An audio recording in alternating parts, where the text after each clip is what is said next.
সিলেট সুনামগঞ্জের বন্যা পরিস্থিতি অপরিবর্তিত থাকলেও ক্রমেই অবনতি হচ্ছে উত্তরাঞ্চলের। বাড়ছে বিভিন্ন নদ নদীর পানি।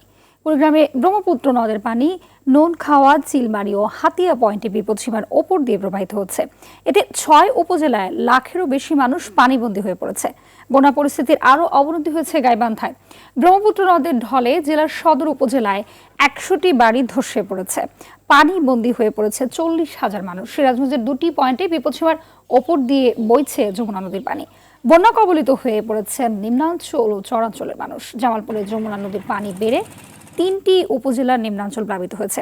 যমুনার পানি বিপদসীমার ৩৭ সেন্টিমিটার ওপর দিয়ে বইছে টাঙ্গাইলেও। পানিবন্দী ভুইয়াপুর উপজেলার হাজারো মানুষ।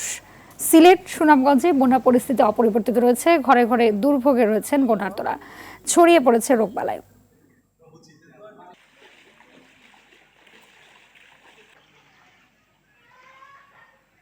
দক্ষিণ ডাঙ্গারগড়, পশ্চিম ডাঙ্গারগড় ব্যাপক পানি।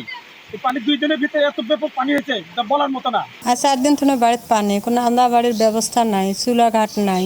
বাড়ি ঘরে পানি, যে রান্না বাড়ি করা পারতেছে না, আটা চলা খুব কষ্ট। এই মুহূর্তে তো সবচেয়ে বড় সমস্যা হচ্ছে যাতায়াত করা। বাচ্চা কাচ্চা স্কুলে যেতে পারে না ঠিক মতো। বেড়াটেরা মানে মাটির ঘর আছে, কিছুতে বাইন্দা ফুটা হয়েছে, মানে এইখানের মেঝে এরা বসবাস করতে পাইতেও পারছে না। খালি বলি কোনটা পাইছি না, কোনটাই দিছে না। আর এই পানির মাঝে পূর্ণ করো আমরা পাইছে। আমরা খুব কষ্টের মাঝে আছি। আমরা বাড়ি কোথাও পানি উঠিয়া এমন অবস্থা, যোগাযোগের কোনো ব্যবস্থা নাই।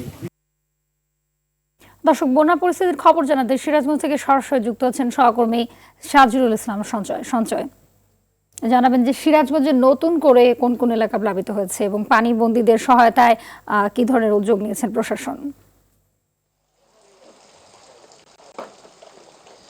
হাবিবা, আপনি যেমনটি বলছিলেন, গত 4 দিন যাবৎ কিন্তু সিরাজগঞ্জ পয়েন্টে যমুনা নদীর পানি অব্যাহতভাবে বৃদ্ধি পাচ্ছে, যার ফলে কিন্তু ইতিমধ্যেই সিরাজগঞ্জ সদর, কাজীপুর, চৌহালি, বেলকুচি এবং শাহজাদপুরের বিস্তীর্ণ চরাঞ্চলের হাজার হাজার মানুষ কিন্তু ইতিমধ্যে বন্যা কবলিত হয়ে পড়েছে। এই সমস্ত এলাকার 408 হেক্টর ফসলি জমির ফসল কিন্তু ইতিমধ্যেই পানিতে তলিয়ে গেছে। এই মুহূর্তে আমি রয়েছি সিরাজগঞ্জ সদর উপজেলার সয়দাবাদ ইউনিয়নের সাতিয়ানতলি বাজারে। আপনারা দেখতে পাচ্ছেন এই বাজারটিতে পানি উঠে পড়েছে এবং এই তাঁত সমৃদ্ধ এই এলাকাটির অধিকাংশ বসত বাড়িতে এই মুহূর্তে পানিবন্দী অবস্থায় রয়েছে। তাঁত কারখানাগুলো বন্ধ রয়েছে, যার ফলে কিন্তু এই এলাকার বাসিন্দারা একটি দুর্ভোগের মধ্যে রয়েছে। তো আমরা বানভাসীদের ত্রাণ বিতরণ বিষয়ে আজকে কথা বলেছিলাম সিরাজগঞ্জের জেলা প্রশাসক মীর মোহাম্মদ মাহবুবুর রহমানের সাথে।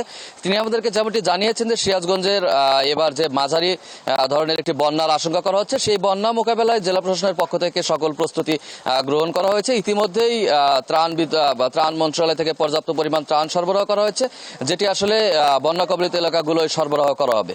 তো এই ছিল আমার কাছে সিরাজগঞ্জের বন্যা কবলিত এলাকা থেকে সবশেষ খবর। ধন্যবাদ আপনাকে।